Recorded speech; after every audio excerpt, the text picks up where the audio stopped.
Assalamualaikum warahmatullahi wabarakatuh. Para santri di berbagai penjuru negeri tercinta Negara Kesatuan Republik Indonesia, apa kabar kalian?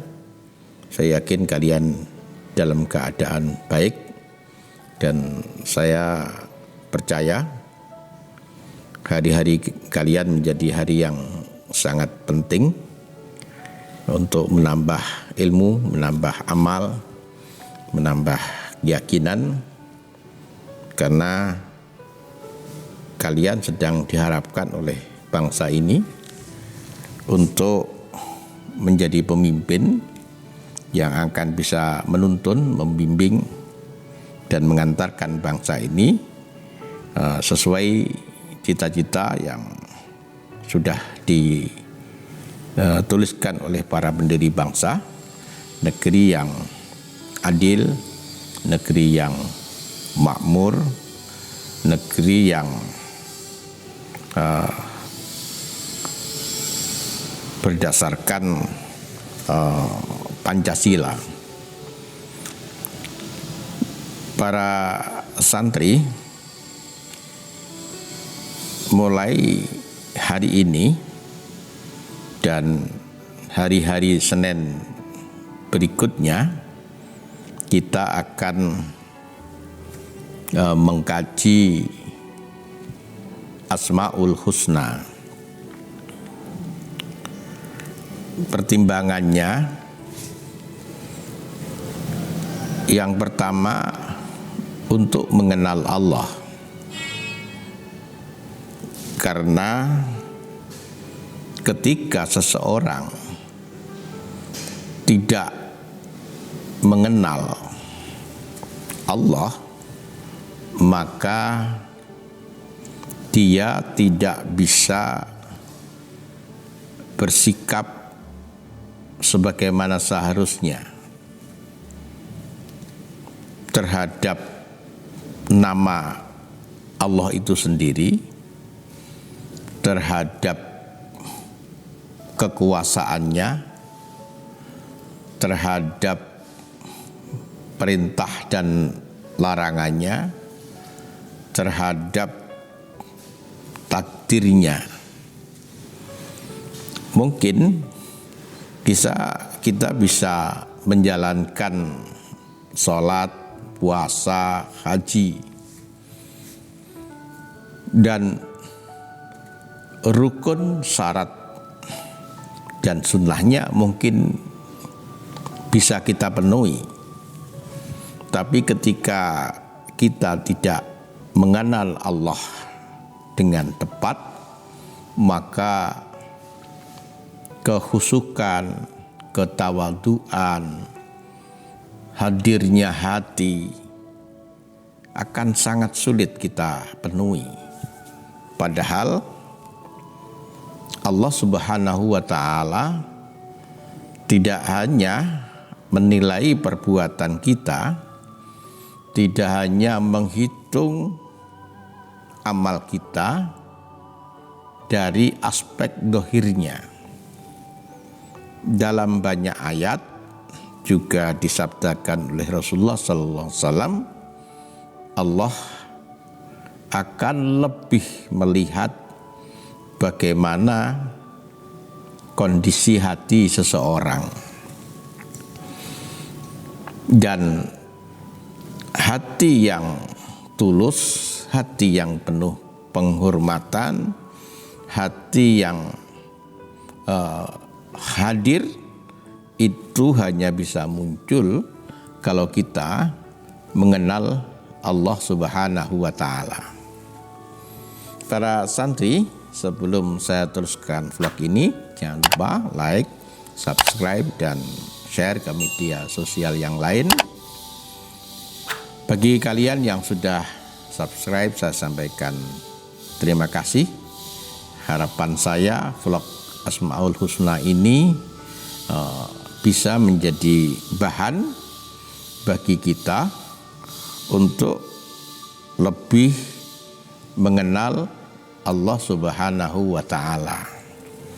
Memang hanya dengan belajar Asmaul Husna kita tidak mungkin bisa secara komprehensif mengenal Dia. Tapi paling tidak usaha kita yang sungguh-sungguh untuk bisa mengenal Allah, Allah kemudian berkenan untuk memperkenalkan dirinya kepada kita, sehingga seperti yang dialami oleh Abu Hamid Muhammad bin Muhammad Al-Ghazali,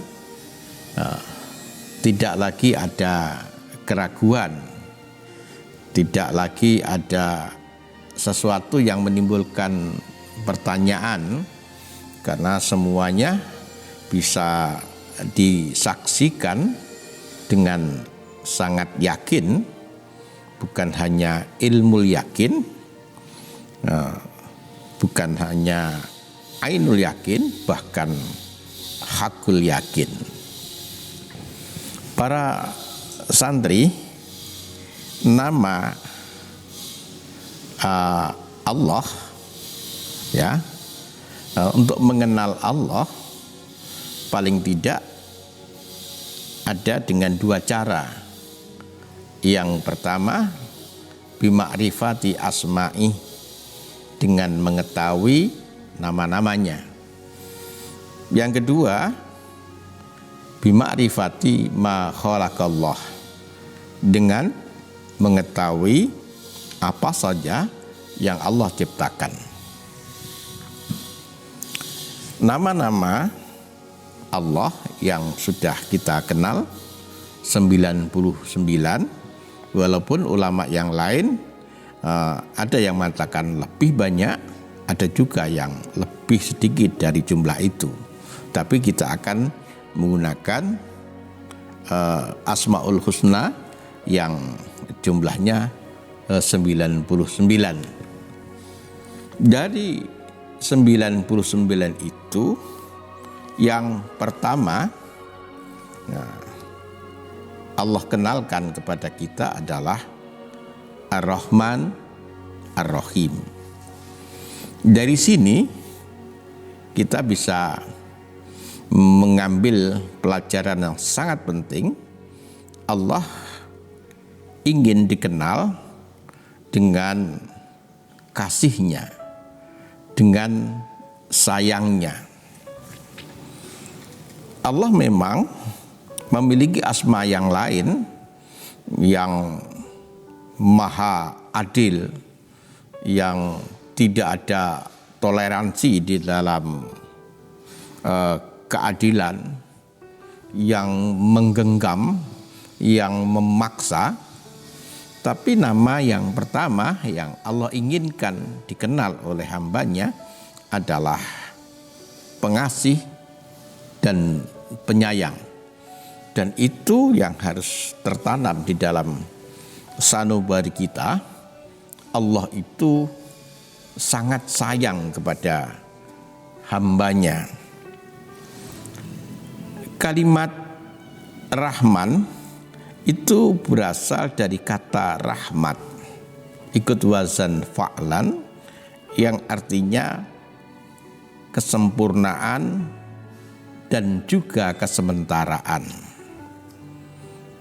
Artinya Dia, Al-Rahman, memberikan kasih sayang yang sempurna kepada siapa saja, kepada hamba yang taat, juga kepada hamba yang durhaka. Dan itu hanya bisa dilakukan oleh Allah Subhanahu wa Ta'ala. Tapi sifatnya sementara. Di dunia ini saja orang-orang yang ingkar, menentang ayat-ayatnya, mendustakan perintahnya, mengabaikan seruan Rasulnya, tak akan mendapatkan kasih-Nya besok di akhirat. Para santri, Kasih Allah itu melimpah, tak terhitung. Kalau kita mencoba menghitungnya, nggak mungkin kita mampu menghitung. Begitu lembut kasihnya itu, sehingga kita sulit untuk bisa merasakan. Kalau tidak memiliki hati yang jernih, kita akan sulit merasakan betapa dalam setiap gerak dan langkah kita sebenarnya ada ikut campurnya Allah. Tapi karena tebalnya hijab, mungkin karena debu-debu salah dan maksiat, sehingga kasih Allah itu tidak bisa dirasakan. Kita menganggap hanya orang lain yang dilimpahi kasih Allah, nah, kita tidak mendapatkannya.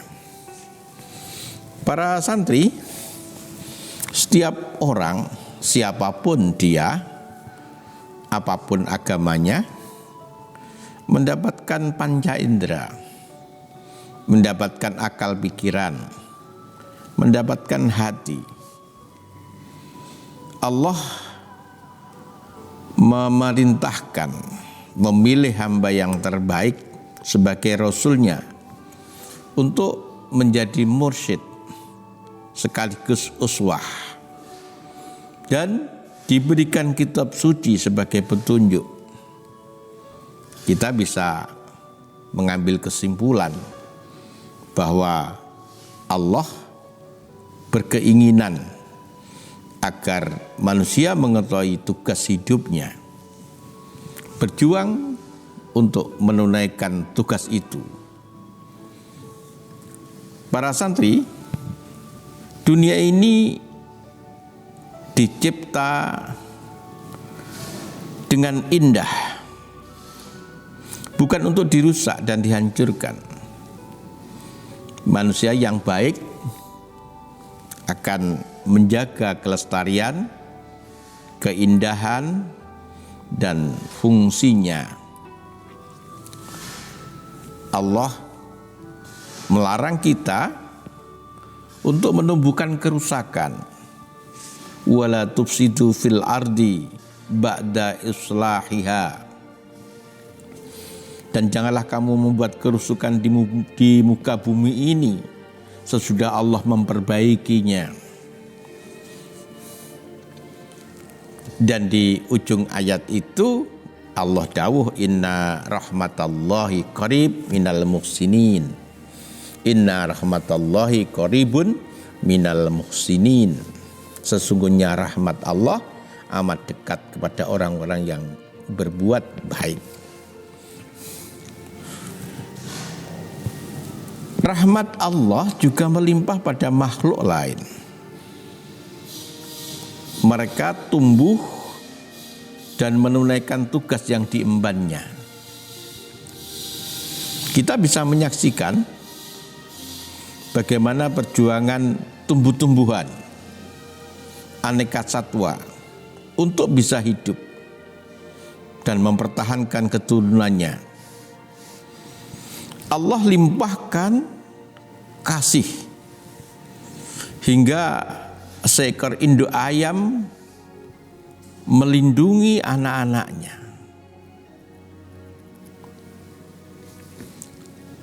Kita menyaksikan di belakang rumah kita mungkin ada ayam yang memiliki beberapa anak.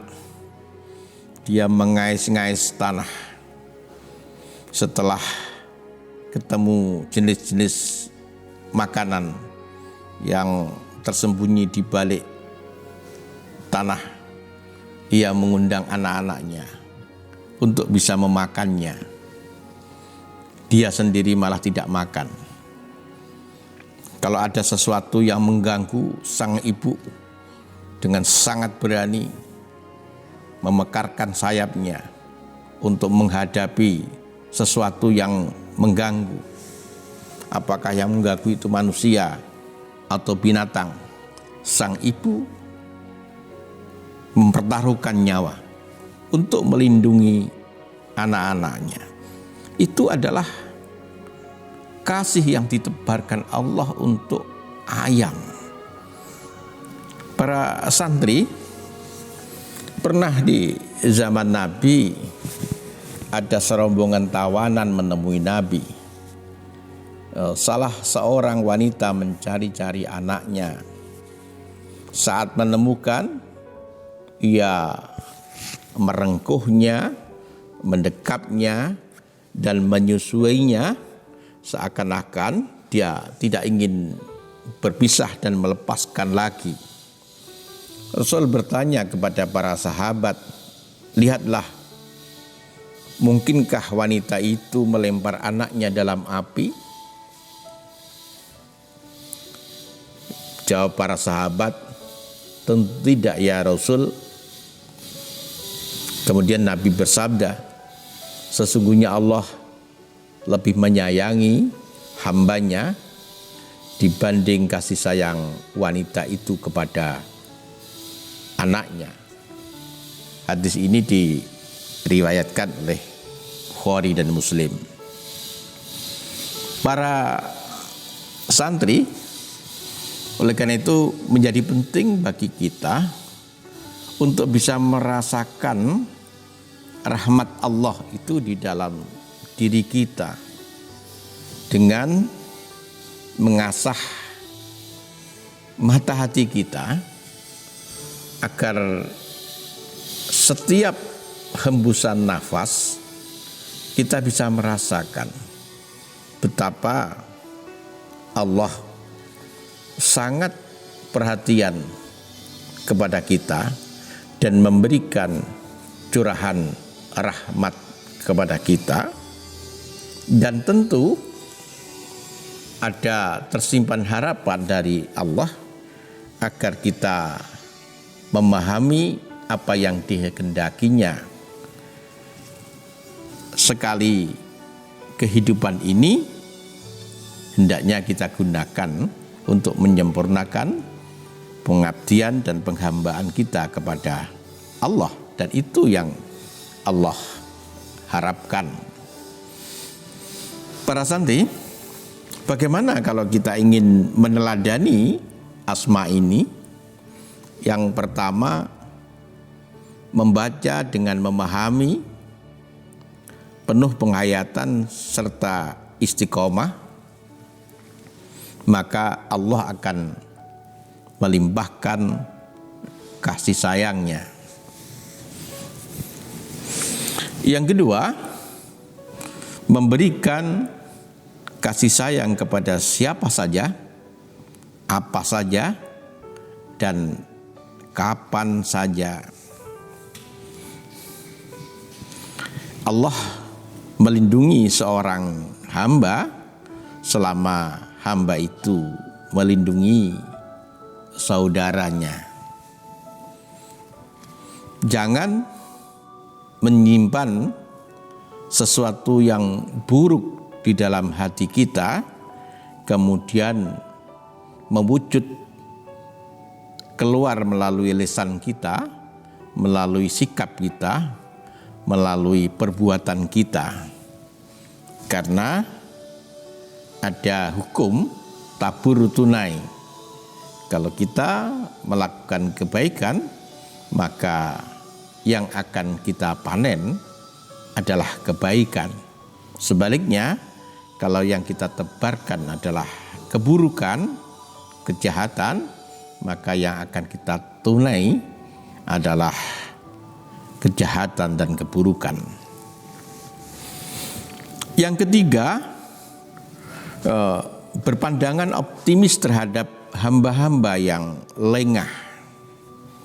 Tetap punya harapan terhadap saudara-saudara yang belum mendapatkan hidayah.